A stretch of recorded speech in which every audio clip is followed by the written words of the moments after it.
A record 170 competitors in 20 teams from across the state took part in the exercise.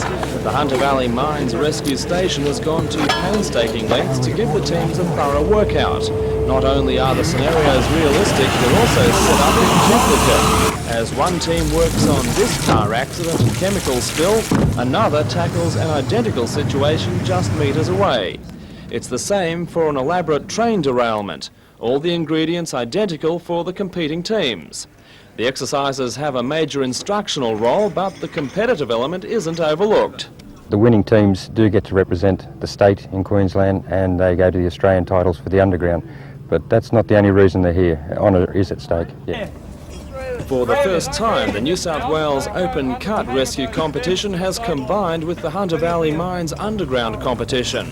Queensland's 87 Open Cut Mines Rescue champions have also joined the event to trade skills and techniques. All the entrants are on an equal footing in the obstacle course, which is strictly a test of fitness. The contestants start by putting on their equipment, then completing a complex relay through tunnels and over barriers, ending with a chilly dip and a race for the line. This is the first time the public has been invited to watch the teams in action, and several hundred accepted the invitation. Most were family or friends of those in the industry, no doubt reassured that in a high-risk job there's someone ready to help. When things go wrong at a mine site, these are the men that handle the situation, the unsung heroes, we could call them. They get in, they do the job very quietly, and it's nice to know they're here, and it's good to let the families come in and see what Dad does.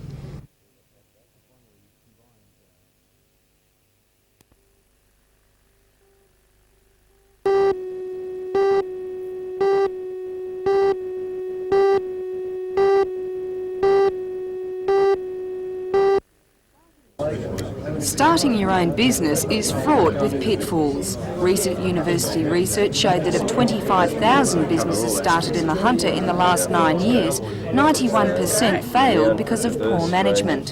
To help buffer fledgling businesses, Tyers Hill TAFE has been running a 6-week course under the new Enterprise Incentive Scheme. The TAFE selected 16 people with a range of innovative business plans and set about teaching them management skills from marketing through to bookkeeping.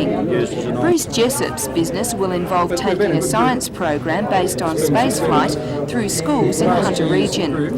He says the experience gained through the course will be invaluable.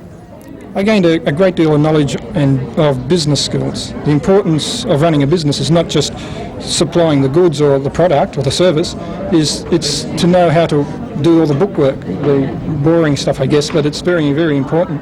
The marketing, the advertising, promotions, it's all very important. While Reynolds, one of the course teachers, hopes that the course will help the participants flourish in the rough and tumble of the small business world. It's a very high failure rate, as you know, and hopefully we've pointed out to them a lot of the pitfalls, shown them how to plan, show them how to prepare their way for going into business and staying there. And have there been...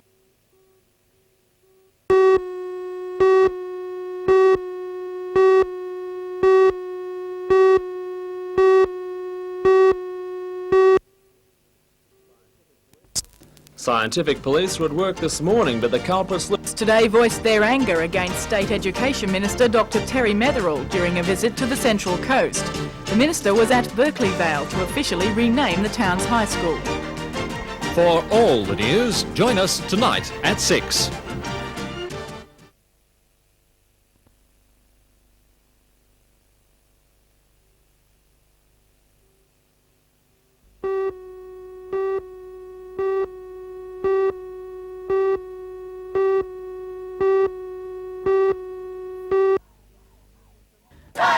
Students from several Central Coast schools made their feelings known as they waited for Dr Metherell to arrive at the high school oval.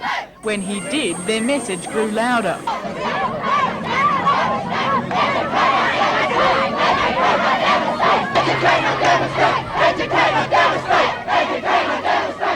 A a dozen police escorted Dr Metherell through the crowd to the auditorium, where he renamed the school the Berkeley Vale Community High School, recognising its relationship with the community. During the ceremony, police guarded doors to prevent disruptions by other students. Inside, Berkeley Vale pupils voiced their concerns directly from the podium.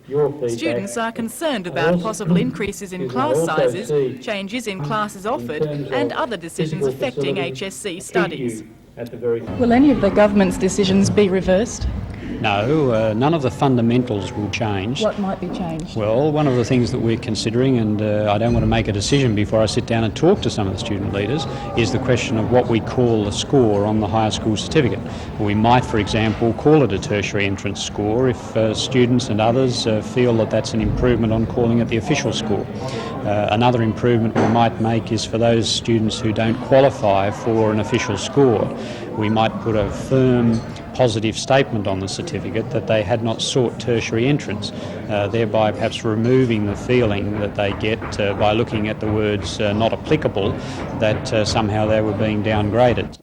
The Minister firmly stands by decisions announced in the budget. We'll go on implementing our policies in the face of what is a noisy opposition, but by no means a community-wide opposition. While not joining the more vocal students from other schools, Berkeley Vale students took every opportunity to impress their views on Dr Metherell. And I'd like you to realise that next year, if your proposed budget changes do come in, that many of us senior students, next year we won't be able to stay at this school, the school that we've worked so very hard for, because there's going to be such a shortage of subject offers at Berkeley Vale Community High School, and many of us will be forced to leave this school. It's a very emotional topic because we're affected so greatly. It's our future. You know, we might have to repeat or go to other schools, and that is, upsets us. During his visit, the Minister also met parents and teaching and ancillary staff.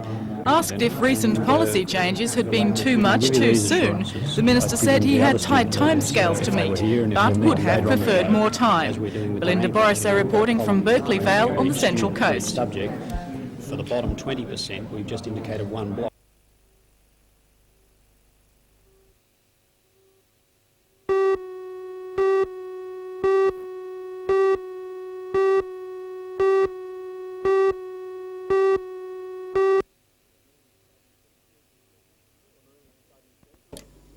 The Marine Studies Centre is as yet nothing more than a model and some plans, but it has already received strong criticism. According to the Society for Estuarine and Marine Studies, which will operate the centre, the only feasible location is the edge of Salts Bay on the southern side of the Swansea Channel. However, that conclusion is not shared by many nearby residents. They claim if the centre is built there, it will bring traffic and parking problems and vandalism to their quiet neighbourhood. Today they put their concerns to Lake Macquarie aldermen who are inspecting possible sites. Mayor Alderman Ivan Welsh says all views will be taken into consideration before council makes a decision, but admitted Salts Bay is still the preferred site. Looking at 4 different sites, but this is the one that we favour the most. Residents opposing the building received support today from an unexpected source. Ken Johnson, who describes himself as an environmentalist, is a member of the Bicentennial Community Committee, which approved the Marine Studies Centre as a bicentennial project. Mr Johnson says if he had known it would be built at Salts Bay, he would have used his vote to veto the plan. This site is an extremely confined site. It is extremely close to the foreshore. It happens to be very, very close to the residence just behind, and the general area is very compact. Construction of a building up a sands dune creates serious hassles.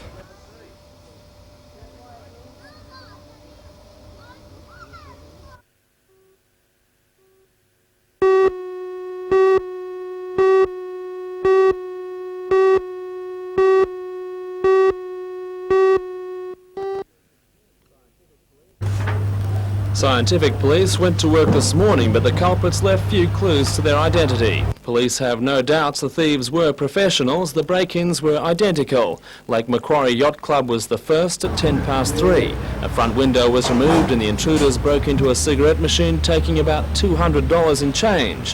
Half an hour later, the story was repeated at Belmont Golf Club.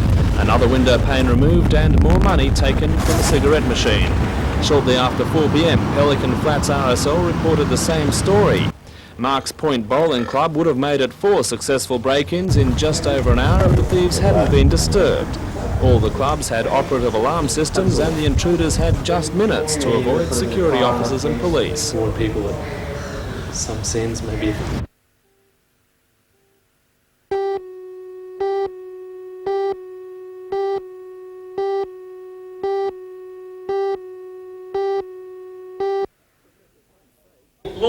Professor Frank Bates, head of the Department of Law at Newcastle University, gave details of the new degree at a businessman's lunch today.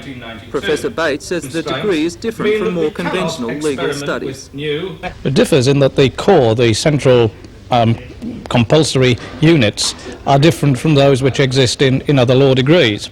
It's called the Bachelor of Law and Administration, and the core subjects are orientated towards that in that particular direction. For example, compulsory units in employment law and administrative law, which show that the market at which the degree is aimed. It's aimed at people who, primarily at people who seeking careers where they have a great deal to do with the law and their day-to-day work, but are not necessarily seeking admission as barristers and solicitors. The university expects to have 80 positions available for the 3-year course, and with interest already being shown, competition for places could be tight. Professor Bates expects graduates from the course to work in areas such as industrial relations, taxation, government administration and the banks. But in a competitive marketplace, will there be positions open for graduates with this new degree?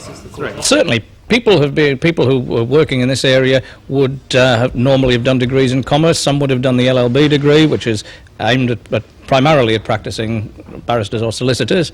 Certainly, I have no doubt of that.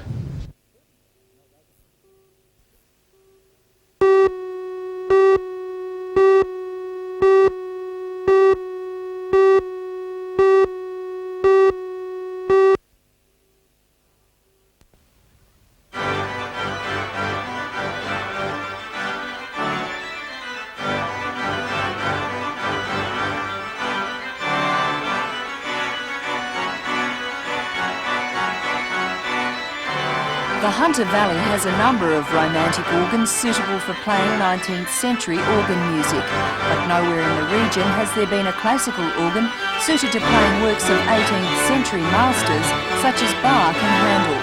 So it's not surprising that Newcastle Conservatorium's new classical organ has aroused a lot of interest. Construction of the magnificent instrument began more than 18 months ago. It then took more than 5 weeks to erect, tune and voice the pipes, and was only considered complete on the weekend. According to the Conservatorium's principal, Michael Dudman, it's hoped that Newcastle may now become a centre of excellence for organ music, and that as many as 10 students per year will study the instrument at the Conservatorium. The city of Newcastle deserves it for a concert resource. This instrument will make possible the performance of organ music that hasn't been possible to play really historically well before. But secondly, in the training of young organists, and we believe that there is a level of interest which is demonstrated by people attending organ concerts and so forth in Newcastle that bodes very well for the future in this way too. To ensure that the organ was easily accessible to the students, the Conservatorium has had a smaller studio organ constructed. This was built at a fraction of the cost and was designed primarily as a practice instrument. However, when construction began, the builder suggested a slightly more complex instrument that could also be used for smaller recitals. We tried to provide a practice organ for the organ students, and fairly soon we were convinced by the builder that although he would build an instrument which was useful for practice, it could also be made into a worthwhile concert instrument, and we've placed it in a special room called the organ studio, and decorated the room rather nicely, and the organ case here too in this new studio is really very lovely.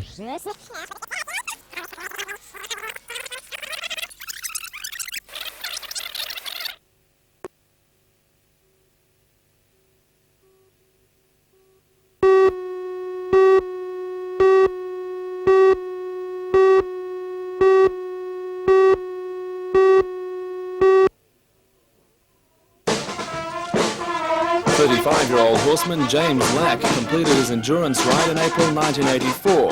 The ride was inspired by Lack's own battle with melanoma. At that time, cancer patients had to travel to Sydney for treatment, leaving family and home comforts behind. Today, the money he raised was presented to Mater Hospital to help furnish 16 villa units for Hunter cancer patients and their families. President of the Cancer Appeal, Alwyn Holmes, presented the $30,000 cheque to Hospital Administrator Sister Tarcisius. 4 years after James Lack's extraordinary ride, his dream has become a reality. The centre will be officially opened on the 21st of this month. Members of the Cancer Appeal say Lack recovered from his illness and now works with horses at Windsor.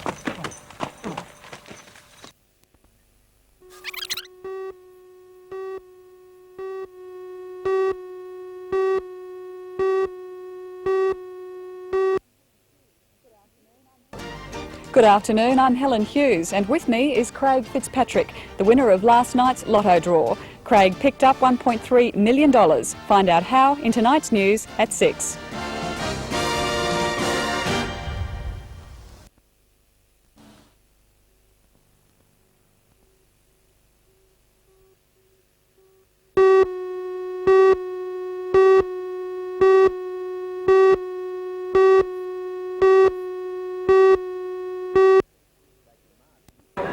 Back in March, Newcastle scored its first win in the Sydney competition with a 20-16 victory over the Magpies.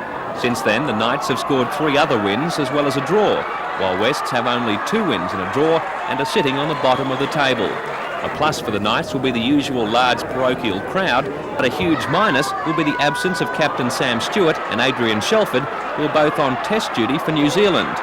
Into the forward pack will come hooker Tony Townsend as well as Mark Glanville. Last week's man of the match against Parramatta, Tony Kemp, has moved back to his preferred spot at fullback, while Frendo is now on the wing. Captain of Newcastle for the first time will be centre Glenn Miller, who joined the Knights from Penrith, a move he doesn't regret, although Penrith leads the competition. I enjoy it up here. Newcastle is looking after me very well. I got the chance. I've been in first grade every week. I like it. If the Knights win on Sunday, it will be the first time they've won 2 in a row. Every game in this comp's hard, so we won't take it lightly at all. How are you going to go without Stewart and Shelford playing for you? Well, Sam's a big loss, but Mark Glanville will fill his position, and Mark will go well. You don't see Wests as being a pushover? No way. They're keen, enthusiastic, just like us.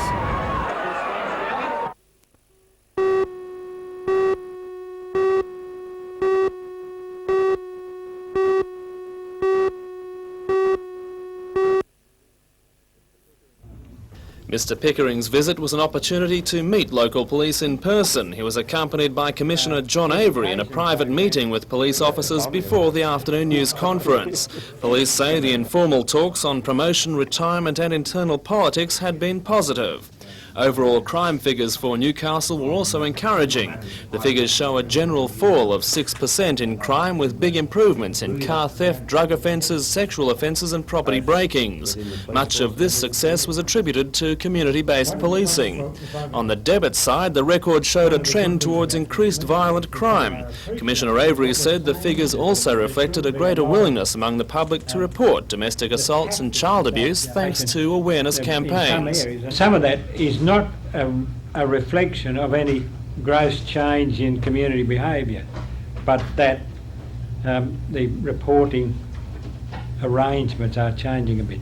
The Police Minister said he expected an improvement in those figures when the Summary Offences Act was reintroduced next month, giving police increased power in control of street hooliganism.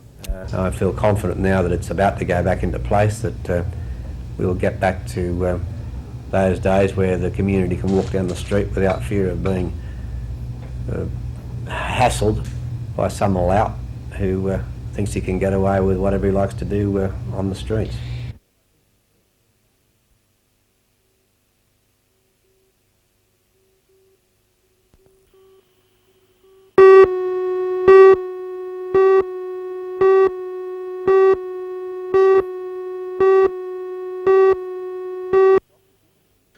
Dr Dickinson says the National Health and Research Council has been recommending tests every 3 years for some time now. He says yearly tests cannot help in rapidly developing cervical cancer, and preventable slowly developing cancers can be effectively detected in tests every 3 years. Also, he says yearly tests can put women through unnecessary trauma. That's the big problem. The other problem is the false positive rate.